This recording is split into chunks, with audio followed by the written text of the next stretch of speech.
4 پیسے آتے ہیں دوسروں کو غریبوں کو حقیر سمجھتے ہیں، تھوڑا سا عہدہ ملتا ہے، اختیارات ملتے ہیں، میں بھائی تیرے جیسے کئی آئے کئی گئے.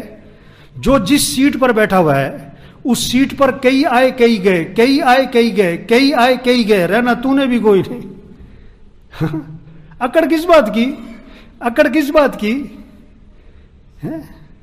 حدیث میں آتا ہے جس کے دل میں رائی کے دانے کے برابر بھی تکبر ہوگا، رائی کے دانے کے برابر بھی تکبر ہوگا، اللہ کے نبی نے فرمایا وہ جنت کی خوشبو بھی نہیں سونگھ سکے گا. آج ہمارے افسروں میں تکبر ہے، الا ماشاء اللہ، سب کی بات نہیں کر رہا ہوں، اکثر افسروں میں تکبر ہے، اکثر مالداروں میں تکبر ہے. تو مینو جانتا نہیں ہے گا، جاہل کہیں کے احمق کہیں کے لوگ ہیں جو یہ کہتے ہیں تو مینو جانتا نہیں ہے گا. یہ اللہ پیٹ میں درد کیوں کرتا ہے؟ تاکہ تیری میں نکل جائے. سر میں درد کیوں کرتا ہے؟ کان میں درد کیوں کرتا ہے؟ بخار کیوں چڑھاتا ہے؟ پھنسی پھوڑا کیوں نکلتا ہے؟ بیوی کیوں بیمار ہوتی؟ بچے کیوں بیمار ہوتے؟ تاکہ تیری میں نکل جائے. ہاں، انسان کچھ بھی نہیں ہے. اللہ کو بندے کی تواضع پسند ہے، عاجزی پسند ہے. کچھ نہ ہونا، ہم کچھ نہیں ہیں. حدیث میں آتا ہے جو تواضع اختیار کرتا ہے، چھوٹا بنتا ہے، اللہ خود اسے بلندی عطا فرماتے ہیں، اور جو خود بڑا بننا چاہتا ہے اللہ اٹھا کے نیچے پھینکتا ہے.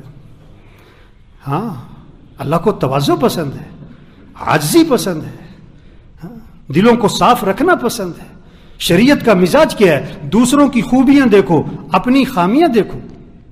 سب میں خوبیاں بھی ہیں، خامیاں بھی ہیں، خوبیاں بھی ہیں، خامیاں بھی ہیں. شریعت کا مزاج دوسروں کی خوبیوں پہ نظر لے جاؤ، اپنی خامیوں پہ نظر لے جاؤ، گھروں کا ماحول خوبصورت بن جائے گا. لوگوں کے دلوں میں اللہ آپ کی محبتیں ڈال دے گا. عزت اسے نہیں کہتے جی سر، جی سر، سر سر سر سر، یہ کوئی عزت نہیں ہوتی.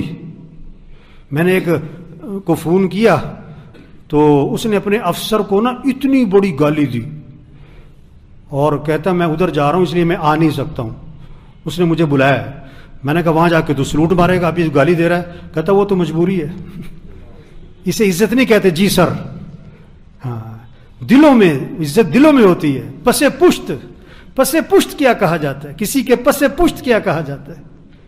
ہر افسر کے بارے میں اس کے پسے پشت کیا کہا جاتا ہے؟ یار بہت اچھا آدمی، یا کیا کہا جاتا ہے؟ یار بہت سخت، بہت غلط آدمی، یار بہت رحم دل ہے، بہت، یار بہت اکڑ ہے، بہت اکڑ ہے، بڑا تکبر ہے، یار بڑی عاجزی ہے، یار بڑا سریا ہے اس کی گردن میں. ہاں، اخلاق اچھے بنائیں، تواضع پیدا کریں، دوسروں کی اچھائیاں دیکھیں، خامیاں نہ دیکھیں. خامی نظر آئے پردہ ڈالو. حضور اکرم صلی اللہ علیہ وسلم کے پاس جنازہ لایا گیا، آپ جنازہ پڑھانے کے لیے آگے ہوئے. ایک حضرت عمر رضی اللہ عنہ سامنے آ گئے، حضور اس کا جنازہ مت پڑھائیں. کیوں؟ انہ رجل فاسق، یہ بڑا فاسق فاجر آدمی ہے، اس نے یوں کیا وہ کیا، آپ جنازہ مت پڑھائیں. آپ نے صحابہ سے فرمایا تم میں سے کسی نے اس مرنے والے کو کبھی کوئی نیکی کا کام کرتے دیکھا ہے؟ ایک صحابی کھڑے ہو گئے، حضور میں نے دیکھا، حارسا لیلتن فی سبیل اللہ، ایک رات یہ اللہ کے راستے میں پہرا دے رہے تھے، نیکی کا کام کرتے میں نے دیکھا ہے. آپ صلی اللہ علیہ وسلم آگے بڑھے، آپ نے جنازہ پڑھایا اور ان کو دفن کیا، اور قبر پہ کھڑے ہو کے فرمایا لوگ تیرے بارے میں کہتے ہیں کہ تو جہنمی ہے، اور میں اللہ کا رسول گواہی دیتا ہوں کہ تو جنتی ہے. یہ اخلاق ہے. ہاں، اچھائیاں دیکھو، کمیاں نہ دیکھو، لوگوں کے کام آؤ، لوگوں کو نفع پہنچاؤ.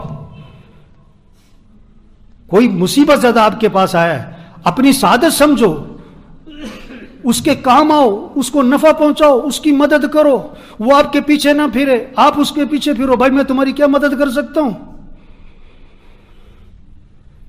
عبداللہ بن عباس رضی اللہ عنہ مسجد نبوی میں ہیں، اعتکاف میں. اعتکاف اور مسجد نبوی کا کتنی بڑی بات. ایک شخص کو دیکھا، اس کے پاس گئے، شریعت کا مزاج دیکھیں، اس کے پاس گئے اور جا کر کہا کہ تم مجھے بڑے پریشان لگ رہے ہو.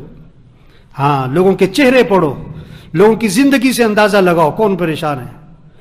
آپ کو فکر ہو کہ میں کسی کی مدد کروں، میں کسی کے کام آؤں، کہ تم مجھے پریشان لگ رہے ہو. انہوں نے کہا آپ نے صحیح پہچانا ہے، میں بہت پریشان ہوں. اچھا، آپ پریشانی سمجھو. ان کی پریشانی کیا ہے؟ کہ میں نے لوگوں سے پیسے لینے، میں نے لوگوں سے مال لینا ہے، وہ دیتے نہیں ہیں. نہیں، یہ پریشانی نہیں ہے. پریشانی کیا ہے کہ فلاں آدمی کا میرے پر حق ہے، میں نے دینا ہے. اور حضور صلی اللہ علیہ وسلم کی قبر کی طرف اشارہ کیا، اس قبر والے کی عزت کی قسم میں اس حق کے ادا کرنے پر قادر نہیں ہوں، میرے پاس ہے کچھ نہیں دینے کو، پریشانی بہت ہے، کہاں سے دوں؟ تو حضرت ابن عباس نے فرمایا کہ اگر تم کہو تو میں تمہاری سفارش کروں. ہاں، جو سفارش کر سکتا ہے کرنی چاہیے، جو کسی کی بات کہیں پہنچا سکتا ہے پہنچانی چاہیے. تو میں تمہاری سفارش کر دوں؟ انہوں نے کہا جی بڑی مہربانی ہوگی. جوتا لیا، مسجد سے باہر نکلے، چل پڑے اس کی سفارش کرنے. اس نے کہا حضرت آپ تو اعتکاف میں تھے، آپ بھول گئے اپنا اعتکاف؟ انہوں نے کہا نہیں میں بھولا نہیں ہوں، مجھے یاد ہے میں اعتکاف میں تھا اور میں اعتکاف چھوڑ کے بھی نکل آیا ہوں. پتہ کیوں نکلا ہوں؟ اور حضور صلی اللہ علیہ وسلم کی قبر کی طرف اشارہ کیا، میں نے اس قبر والے سے سنا ہے اور ابھی زمانہ زیادہ نہیں گزرا ہے. یہ کہہ کر آنکھوں میں آنسو آ گئے. آپ نے فرمایا جو اپنے مسلمان بھائی کی حاجت کو پورا کرنے کے لیے چلے پھرے، کوشش کرے، یہ اس کے لیے 10 سال کے اعتکاف سے افضل ہے. 10 سال کے اعتکاف سے افضل ہے. کسی کی مدد کرو، کسی کے کام آؤ، مسئلہ حل ہو یا نہ ہو، آپ کوشش کرو اس کا مسئلہ حل کرنے کی. آپ نے فرمایا واللہ فی عون العبد ما کان العبد فی عون اخیہ، اللہ پاک اس وقت تک اپنے بندے کی مدد میں خود لگے رہتے ہیں جب تک وہ اپنے کسی بھائی کی مدد میں لگا رہتا ہے. آپ کسی کی مدد کرو، اللہ آپ کی مدد فرمائیں گے. تو میرے بھائیو، ہمارا معاشرہ خوبصورت بنے گا، اخلاق اچھے بنائیں، غصے پہ قابو کریں، کسی کو حقیر نہ سمجھیں، دلوں میں بغض نہ رکھیں، کینہ نہ رکھیں، کسی کی غیبت نہ کریں، چغلی نہ کریں، اپنے اندر تکبر نہ لائیں، اپنے آپ کو بڑا نہ سمجھیں. اب بڑے سے بڑے افسر بن جاؤ، اپنے آپ کو کچھ نہ سمجھنا. اب سب سے بڑے مالدار بن جاؤ، اپنے آپ کو کچھ نہ سمجھنا. بڑائی اللہ کی ہے. جو کچھ آپ کے پاس ہے آپ کو کس نے دیا ہوا ہے؟ اللہ نے دیا. آپ کا کیا ہے؟ اللہ جب چاہے چھین لے، اللہ جب چاہے چھین لے. اب کیا کر لو گے؟ تواضع پیدا کریں، عاجزی پیدا کریں، کسی کو حقیر نہ سمجھیں، رشتہ داروں کے ساتھ اچھا سلوک، ماتحتوں کے ساتھ، اپنے ملازموں کے ساتھ اچھا سلوک کریں، اپنے ملازموں کے ساتھ اچھا سلوک کریں، گھر والوں کے ساتھ، رشتہ داروں کے ساتھ، بہن بھائیوں کے ساتھ، ماں باپ کے ساتھ ادب، ماں باپ کا ادب، خدمت، احترام، عزت،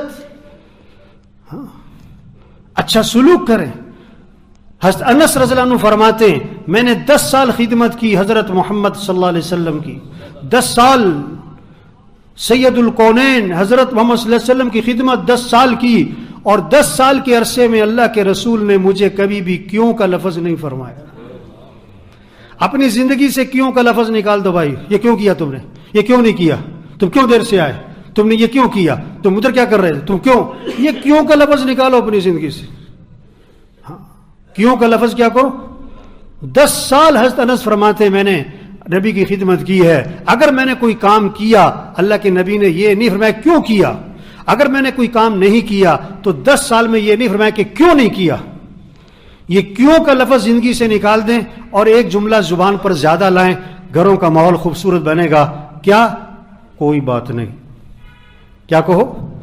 ابھی آپ بھوک لگی ہوئی ہے اور جناب گھر گئے کھانا کھانے کے لیے، اب کھانا لگایا نا تو نمک تیز، تو کیا کہو؟ کیا کہو؟ ہاں آسان نہیں ہے، بڑا غصہ آتا ہے اس وقت. کیا کہو؟ ابھی آپ بڑی تیزی میں باہر نکلے تو آپ کی گاڑی کے سامنے کسی نے گاڑی لگائی ہوئی ہے، اب 10 منٹ آپ کو انتظار کرنا پڑا. جب وہ آئے تو کیا کہو؟ وہ کہو تو صحیح بات. کیا کہو؟ ہاں بڑا مشکل ہے کہنا اس وقت. جو خدا نخواستہ اللہ سب کی حفاظت فرمائے، گاڑی لگ جاتی ہے سڑکوں پہ. اب گاڑی لگ گئی تو کیا کہو؟ کیا کہو؟ کہتا کوئی نہیں ہے. بہت سی باتیں طبیعت کے خلاف آئیں گی، یار کوئی بات نہیں، ہو گئی، اب کیا کریں. جان کے تو کوئی بھی نہیں مارتا ہے، جان کے کوئی نہیں مارتا ہے. کتنی لڑائی، ابھی بھی میں آ رہا تھا رستے میں لڑائی ہو رہی تھی. زندگی اپنی خود آسان بنائیں میرے بھائی، اخلاق سیکھیں. سب سے پہلی بات نیت کرو کہ اخلاق اچھے بنانے ہیں انشاءاللہ، نیت ہو. دوسری بات اللہ سے دعا مانگے، اللہ مجھے اچھے اخلاق عطا فرما، اللہ مجھے بد اخلاقی سے بچا لے. تیسری بات کوشش کریں، اخلاق اچھے بنانے کی کیا کریں؟ جس کا جھگڑا چل رہا ہے نیت کرو جھگڑا ختم کرنا ہے انشاءاللہ. جھگڑا کیا کرنا ہے؟ ختم کرنا. ماں باپ موجود ہیں، ادب، خدمت، احترام، عزت، ماتحتوں کے ساتھ نرمی، ماتحتوں کے ساتھ، بہن بھائیوں کے ساتھ، بیوی بچوں کے ساتھ. بہت ساروں کی بیوی سے بول چال بند ہے. توبہ توبہ توبہ توبہ، بیوی سے بول چال بند. وہ لڑائی کسی دشمن سے ہو تو بات سمجھ میں آتی ہے، بیوی سے لڑائی. صبح کا وقت تھا، مجھے ایک آدمی ملا تو بڑا منہ سا بنا کے بیٹھا ہوا تھا نا، ایسے منہ وٹ کے. تو میں نے اس سے پوچھا کیا بات ہے بھائی، تم بیوی سے لڑ کے آئے ہو؟ مجھے نہیں پتا تھا، میں نے تو ویسے ہی تکا مارا تھا. میں نے کہا کیا بات ہے، تم بیوی سے لڑ کے آئے ہو؟ ایک دم حیران پریشان ہکا بکا ہو گیا. کہتا ہے انہیں تانوں فون تو نہیں کیتا.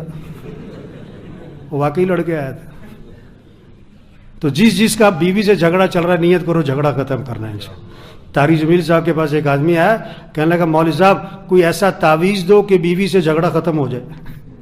میری بیوی سے لڑائی بڑی ہوتی ہے، کوئی ایسا تعویذ دو کہ میرا بیوی سے جھگڑا. مولوی صاحب کہنے لگے یہ تعویذ کا کام نہیں ہے، اپنے اخلاق اچھے بناؤ جھگڑا ختم ہو جائے گا. اور اخلاق پہ ایک بات بتائی، حدیث میں آتا ہے بیوی کے منہ میں لقمہ ڈالنا صدقے کے برابر ثواب ہے. آج تم گھر جانا، کھانا بیوی کے ساتھ کھانا اور لقمے توڑ توڑ بیوی کے منہ میں ڈالنا. کچھ عرصے بعد اس سے ملاقات ہوئی تو پوچھا بھائی میں نے تمہیں ایک کام کہا تھا بیوی کے منہ میں لقمے ڈالنا، وہ کام کیا تم نے؟ کہتا نہیں کیا. کیوں نہیں کیا؟ کہتا مولوی صاحب شرم بڑی آتی ہے مجھے. مولوی صاحب کہنے لگے لڑتے ہوئے نہیں شرم آتی، حدیث پر عمل کرتے ہوئے شرم آتی. یہ تو حدیث میں آتا ہے. اور اسے حکم دیا کہ دیکھو آج تم نے گھر جانا ہے، کھانا بیوی کے ساتھ کھانا ہے اور لقمے توڑ توڑ بیوی کے منہ میں ڈالنے ہیں، میرا حکم ہے. اب گھر گیا، اب تو حکم ملا تھا بزرگوں کا، بیوی کو کھانے پہ ساتھ بٹھایا، لقمہ توڑا. کہتا ذرا منہ تے کھولنا ذرا. مولوی صاحب کہنے لگے مجھے آ کے بتا رہا تھا کہ اس کا منہ کھلے کا کھلا ہی رہ گیا. کہتی تمہیں یہ کس نے سکھایا ہے؟ کہ طاری جمیل نے مجھے کہا ہے. تو جھولی اٹھا کے دعا دے رہی تھی اللہ اس کا بھلا کرے. میرے بھائیو اخلاق اچھے بنائیں، زندگی خوبصورت بنے گی. اللہ سب کو عمل کی توفیق نصیب فرمائے.